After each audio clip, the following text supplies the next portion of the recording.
El otro tratamiento obviamente es antibióticos.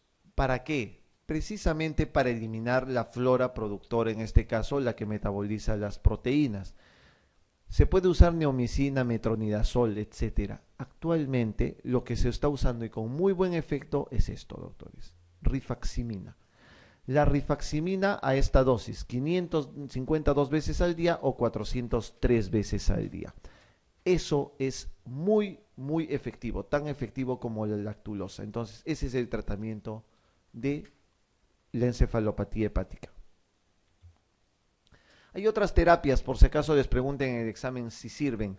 Flumacenil sirve, L-ornitina sirve, el zinc sirve, aminoácidos de cadena ramificada sirven. Todos menos efectivos o muy poco utilizados. El manejo nutricional. Doctores, si el problema desencadenante es una dieta hiperproteica, cuidado que marquen en el examen que se da dieta hipoproteica. No se da hipoproteica, se tiene que dar normoproteica.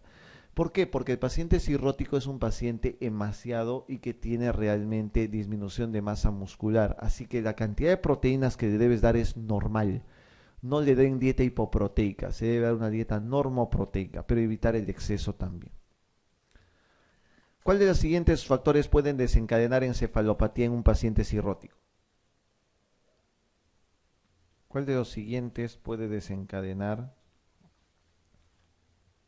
encefalopatía en un paciente cirrótico? ¿Cuál será?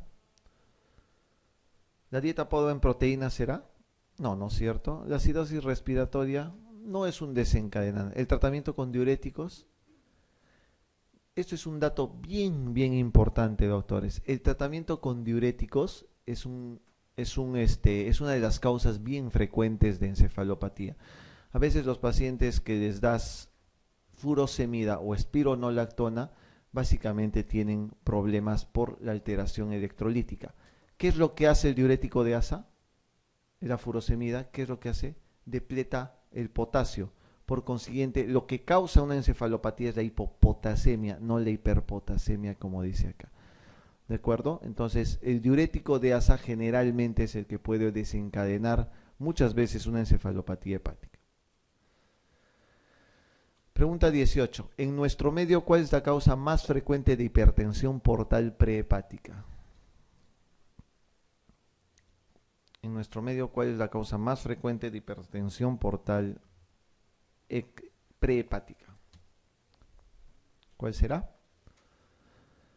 No olvidar, por favor, esquisto no hay acá, no se ve esquistosomiasis acá.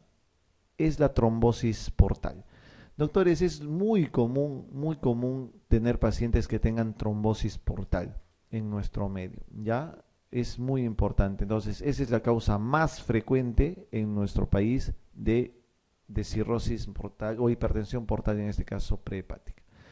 ¿No? Acá es donde se depositan generalmente los trombos. Recuerden la irrigación, vena porta, la esplénica, la mesentérica. Generalmente acá se forma un trombo.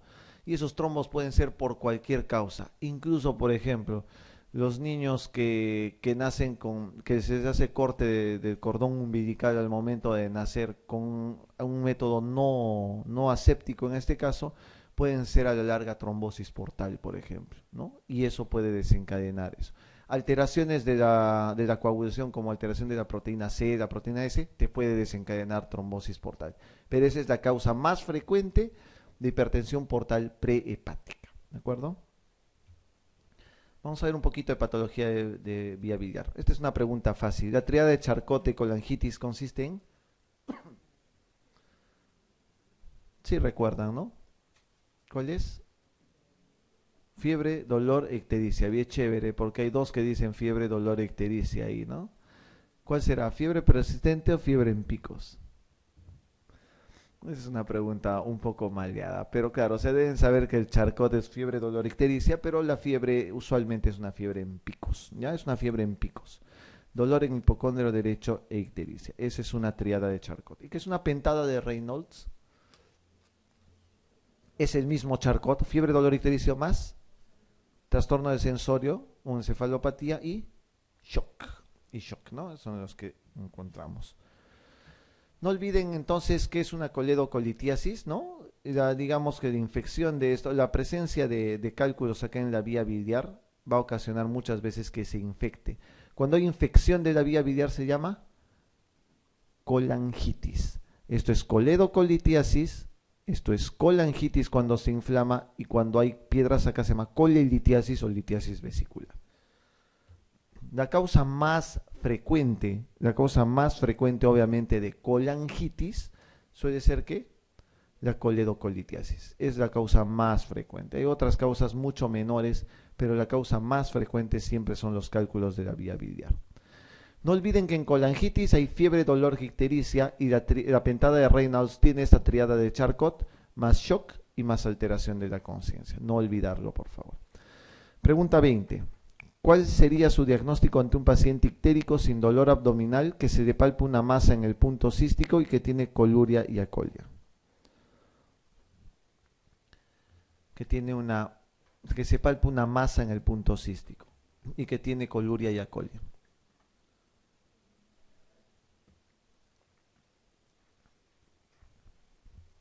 ¿Cuál será? ¿Una colelitiasis puede darles masa en el punto cístico? Jamás, ¿no? Coledocolitiasis, masa. ¿Hay masa en coledocolitiasis? No. En carcinoma de cabeza de páncreas es probable que pueda haber, ¿no es cierto? ¿Y cómo se llama ese signo? Cuando hay vesícula palpable en un cáncer de cabeza de páncreas, signo de Courvoisier-Terrier, ¿no? Ese es el signo de Courvoisier-Terrier. Y eso es típico del cáncer de cabeza de páncreas, ¿no? ¿El hepatocarcinoma les puede dar masa? Cierto, sí les puede dar una masa, pero no les va a dar coluria ni acolia, pues, ¿no? Porque no hay obstrucción generalmente de la vía biliar. El divertículo duodenal está fuera de foco ahí. Cáncer de cabeza de páncreas, entonces. En cáncer de páncreas, cortito. Generalmente es un poquito más predominante en varones. Obviamente la etiología es muy variable, pero existen factores de riesgo. La mayoría suelen ser desconocidos, pero si hay algo que realmente aumenta el riesgo de cáncer de páncreas es fumar, doctores. No fumen entonces, tengan cuidado, tienen mucho riesgo de cáncer de páncreas, ¿no? Hay un porcentaje que son hereditarios, pero usualmente el fumar es el de mayor riesgo. Les van a preguntar cuál es el cáncer más frecuente, siempre es adenocarcinoma, lo más frecuente, 90%. Les pueden preguntar cuál es la localización más frecuente del cáncer de páncreas y tienen que marcar cabeza pancreática, ¿no? Segundo será colon, tercero será cuerpo, pero primero siempre es cabeza pancreática. Doctores, típicamente el paciente con cáncer de páncreas es un paciente que va a bajar de peso, es un paciente ictérico y que tenga dolor. Será ictérico cuando el cáncer es en cabeza de páncreas, ¿ya? O sea, la probabilidad de que haya ictericia es mayor cuando hay en cabeza de páncreas, pero el dolor es mucho más frecuente en cuerpo o en cola, y donde no hay mucha ictericia, Puede haber como que no puede haber, pero usualmente es más frecuente el dolor en cuerpo y cola. No olviden el Courvoisier-Terrier, por favor, como tal. ¿Cuál es el diagnóstico? Tomo, CEPRE, ecoendoscopía, colangioresonancia, todo método de imagen. ¿La ecografía sirve? Bien difícil de que sirva una ecografía, ¿ya? Pero se puede usar tomografía, CEPRE, ecoendoscopía y algunos marcadores tumorales. ¿Cuál será el marcador tumoral que les puede servir para páncreas? El CA19-9. El CA19-9 es el que puede servir. Miren cómo se hace el diagnóstico de un cáncer de cabeza de páncreas, ¿no? Ven, aquí está el páncreas, aquí, y acá se ve la lesión tumoral en esta zona, ¿no? Entonces una enorme vesícula que tiene este paciente. Acá está el cáncer de páncreas. El tratamiento, doctores, sí es penoso. Cuando uno hace un diagnóstico de cáncer de páncreas, usualmente suele estar ya bien avanzado, ¿no? Usualmente es quirúrgico, pero solo en el 15% cuando no hay invasión portal. Lo demás es solamente tratamiento paliativo en sí. Si puedes operar un cáncer de páncreas, ¿qué tipo de cirugía haces? Esta, la operación de Whipple, ¿no? La operación de Whipple. Esta se llama Whipple modificada porque es una con preservación del píloro. Usualmente vuela cabeza de páncreas, vuela duodeno y vuela antro más junto con píloro. Eso es el Whipple tradicional. Pero hay un Whipple con preservación de píloro que es discretamente más fisiológico. Discretamente más fisiológico. Cualquiera de los dos. El pronóstico es malo, ¿no? La sobrevida realmente a los 5 años es menos del 5%. Esa es la verdad. Ok. Doctores, vamos a pasar a un tema bien importante últimamente en nuestro medio. Tengo que indicarles fundamentalmente que la nueva guía de pancreatitis ha salido este mes, el mes pasado, el mes de julio. Así que hay modificaciones notables en lo que es pancreatitis, en algunos detalles bien importantes que tienen que tener en cuenta.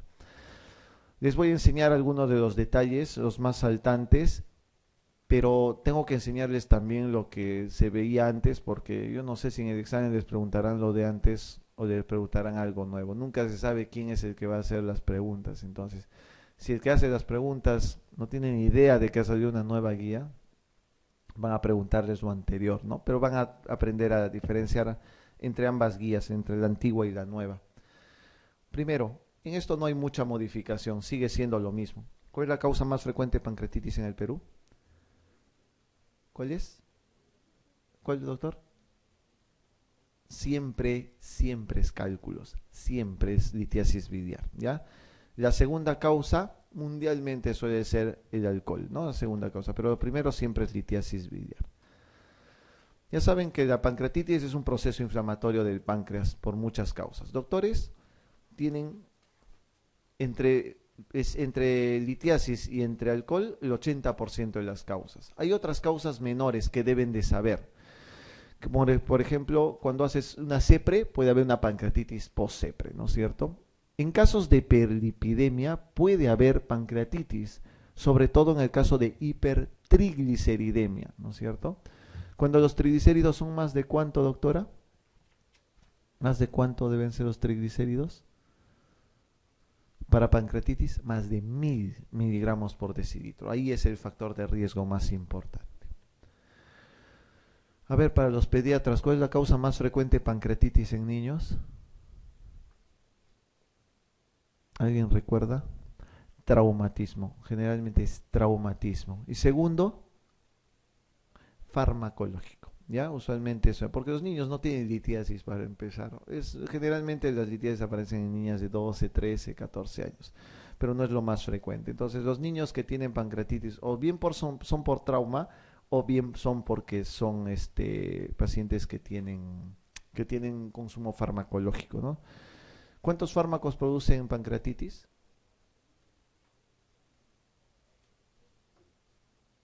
¿Doc? ¿Cuántos producen pancreatitis? Un número, mándate, el que quieras. Aprox.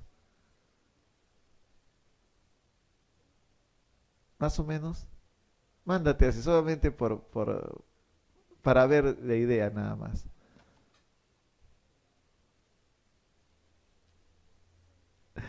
Yo sé que no te imaginas, pero son más de 500 fármacos los que producen. Son casi 510, 520 fármacos que producen pancreatitis. El más conocido de ellos y el más importante es un tratamiento antirretroviral, que es la sidobudina, ¿no es cierto? La sidobudina o la didanosina son los que producen principalmente pancreatitis en pacientes que son tratados con targa, ¿no?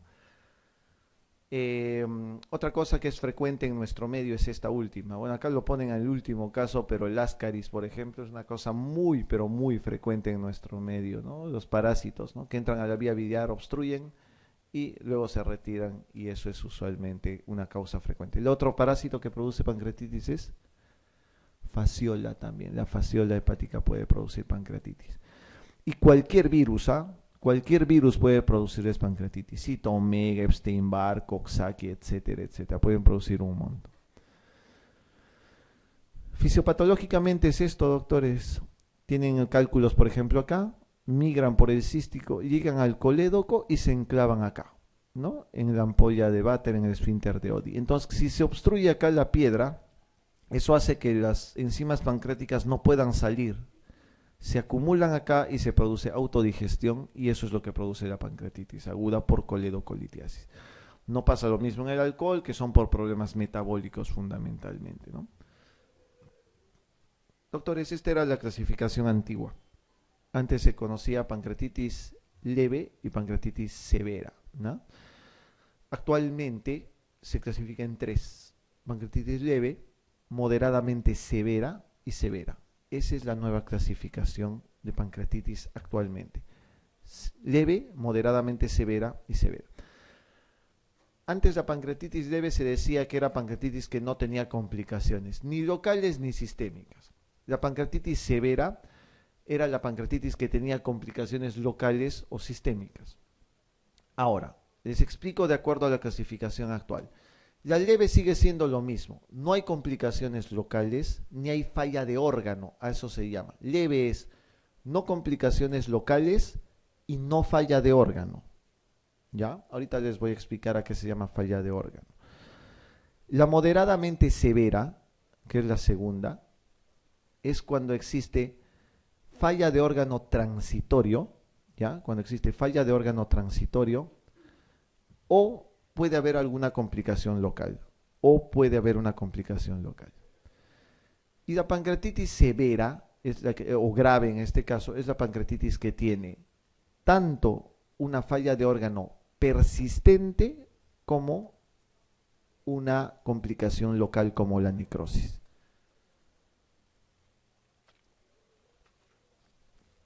¿Estamos? Esa es la nueva clasificación ahora de pancreatitis. Doctores, ¿a qué se le llama falla de órgano transitorio? Falla de órgano transitorio es una falla renal que está dado por creatinina mayor de 2. Una falla circulatoria que está dado por la presión arterial sistólica menor de 90. O una falla respiratoria que está dado por una presión arterial de oxígeno menor de 60.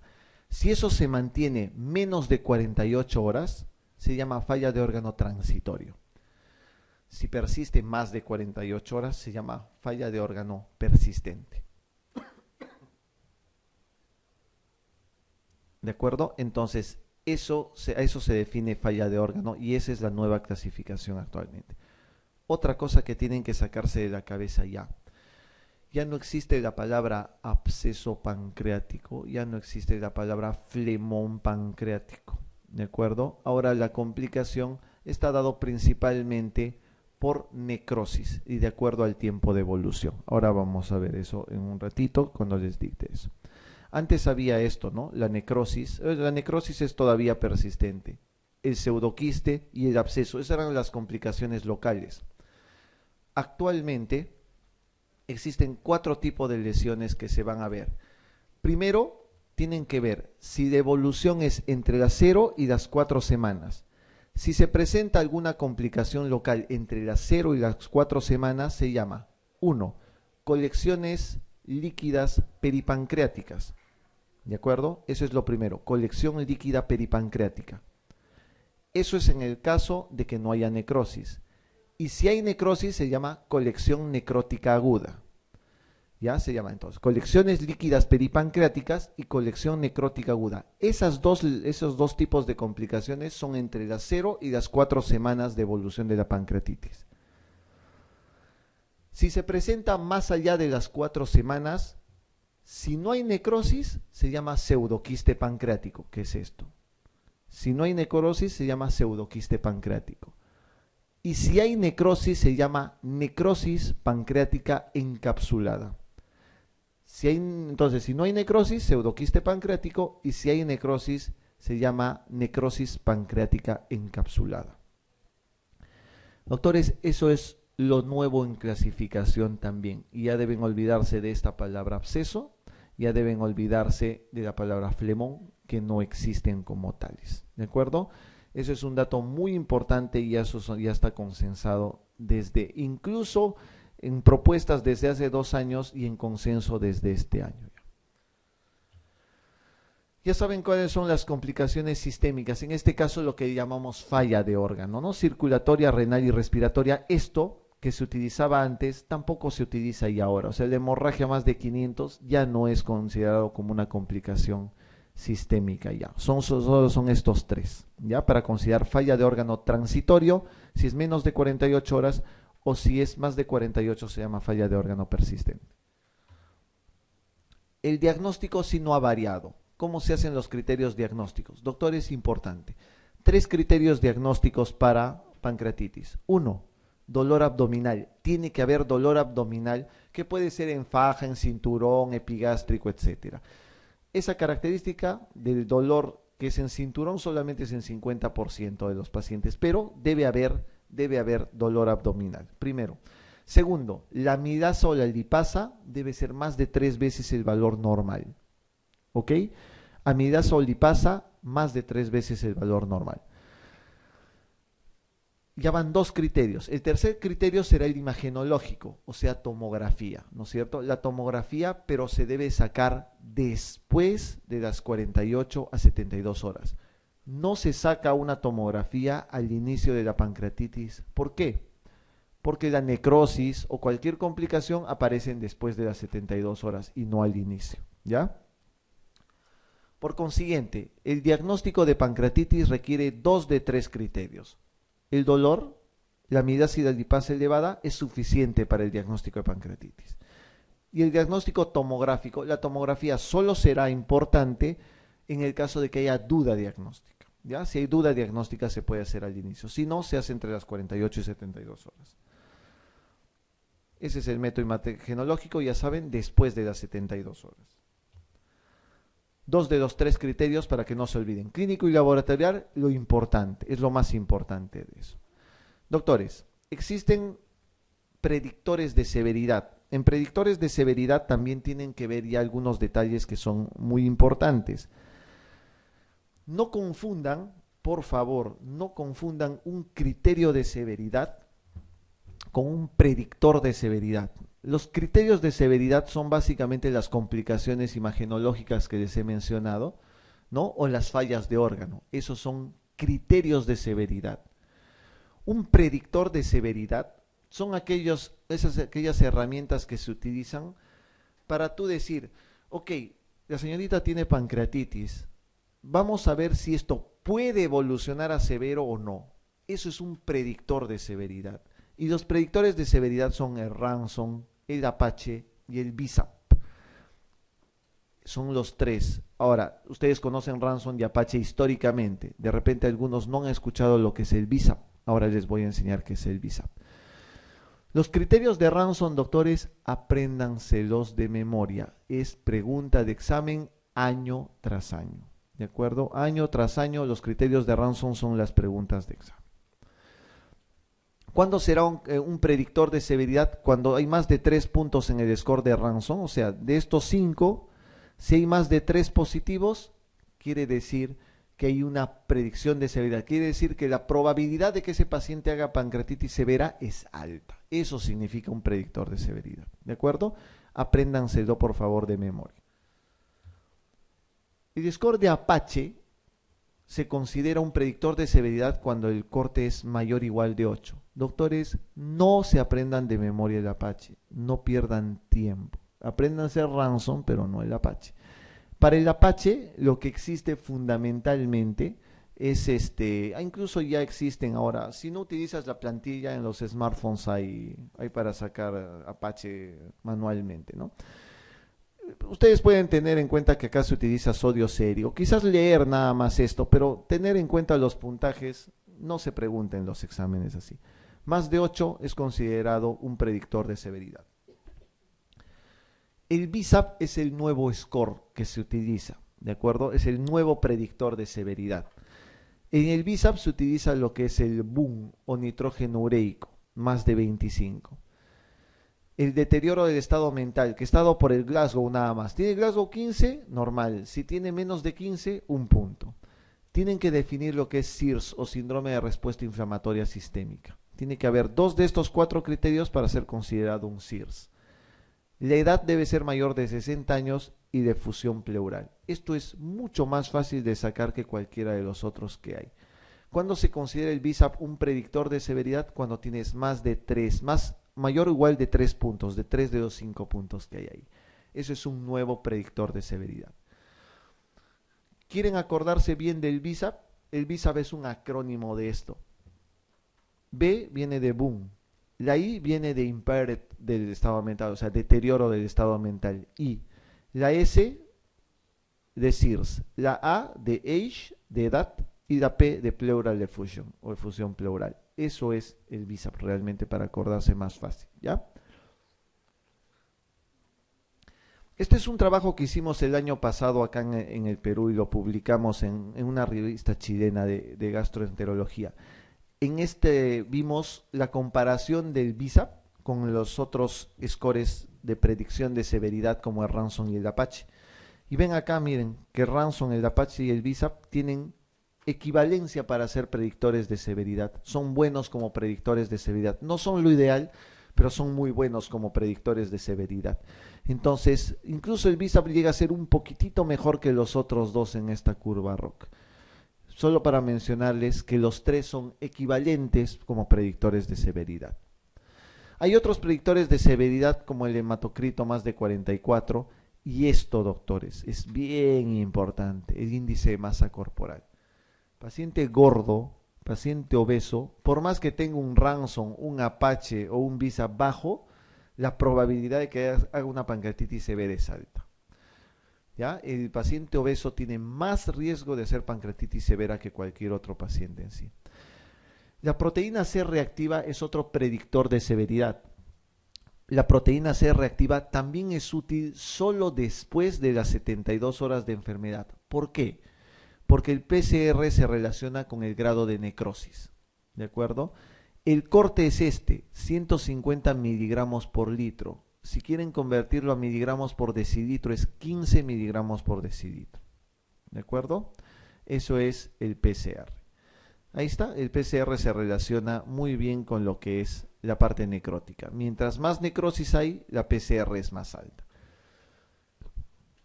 Esto le llamamos índice tomográfico de severidad. Y el índice tomográfico de severidad es otro predictor de severidad, pero que considera algo que les preguntan mucho en el examen. Primero, el score de Baltasar, que es este. Cuidado, que eso es pregunta de examen. Apréndanse de memoria el score de Baltasar. El A, páncreas normal. Baltasar B, páncreas edematoso. Baltasar C, generalmente inflamación peripancreática, le llamamos a eso, inflamación peripancreática.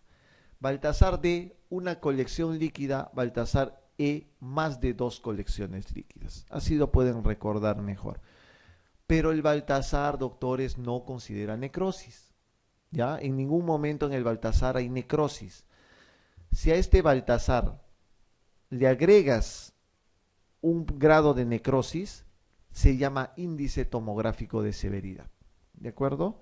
Baltasar, entonces, apréndanse de memoria, por favor. Y todo esto es el índice tomográfico de severidad.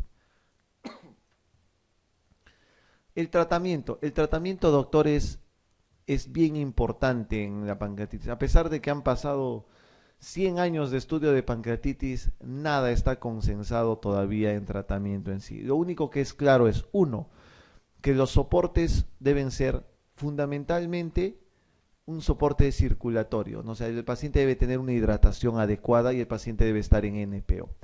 Primero, uno, doctores, que la hidratación es importante. ¿Cuánto se debe dar de hidratación? De 80 a 120 cc kilo día, o la otra forma de representarlo es 250 a 300 cc hora. ¿De acuerdo? 250 a 300 cc hora.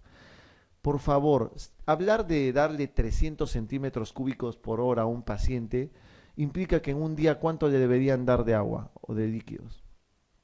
7, 8, 9 litros. Eso es fatal. Así que es individualizado el manejo de la pancreatitis para empezar. Traten de que el paciente no reciba más de 4 o 5 litros de agua por día, porque más hidratación o sobrehidratación tiene mayor mortalidad también. Si bien es cierto que se utiliza buena cantidad de hidratación, deben de tener cuidado de que el paciente no tenga falla cardíaca, no tenga falla renal, y que ponerle 4 litros de agua implique que haga falla respiratoria posteriormente. Entonces, mucho cuidado con eso, ¿ya? No exceder de 4 o 5 litros por día, por favor. Segundo, en el manejo del dolor, Les voy a quitar la gran idea también que muchos tienen de que dar morfina produce contracción del esfínter de Oddi y eso era producto de dar más pancreatitis. Doctores, en pancreatitis, en manejo del dolor, no hay un parámetro que esté consensado hasta el momento y se puede utilizar cualquier tipo de analgésico, desde metamizol hasta pulsos de morfina en bomba que pueden necesitar algunos pacientes.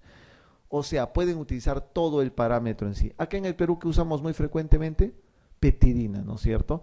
¿Petidina está dentro de todo ese rango? Claro que sí, pero está dentro del rango incluso bajo de tratamiento. ¿Cuál es el que consensa mejor o las guías? ¿Qué es lo que te dice que es mejor?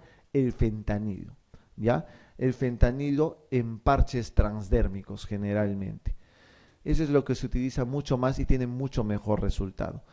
Así que si ustedes banquean y ven sus bancos de hace 30 años, dicen, no se usa morfina, salud doctora, no se usa morfina porque produce contracción del esfínter de Oddi.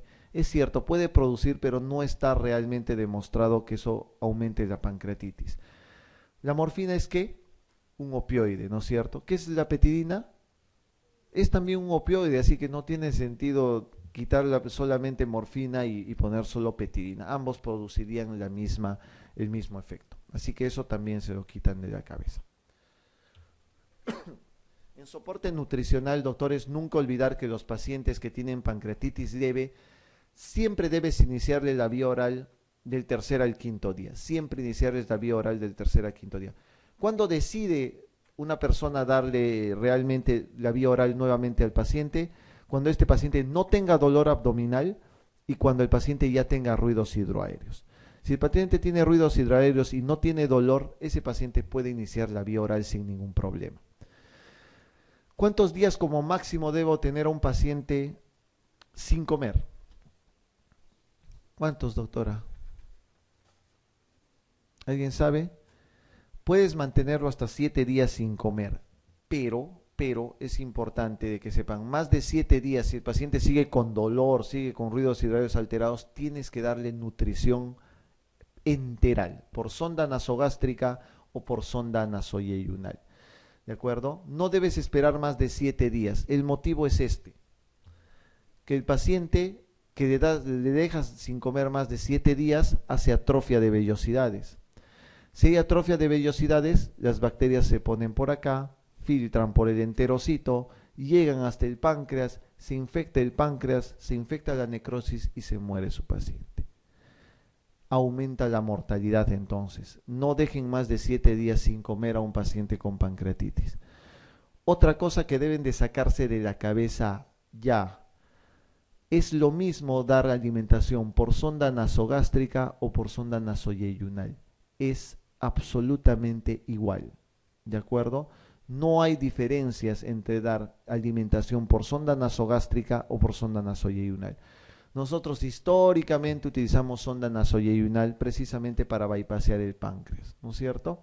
Pero eso no está demostrado que empeore o mejore el pronóstico en los pacientes con pancreatitis. Otra cosa nueva que deben de sacarse de la cabeza. Siguiente, la nutrición parenteral. No usen nutrición parenteral a no ser que no puedan dar nutrición enteral. La nutrición parenteral no es lo ideal en los pacientes con pancreatitis, no es lo ideal.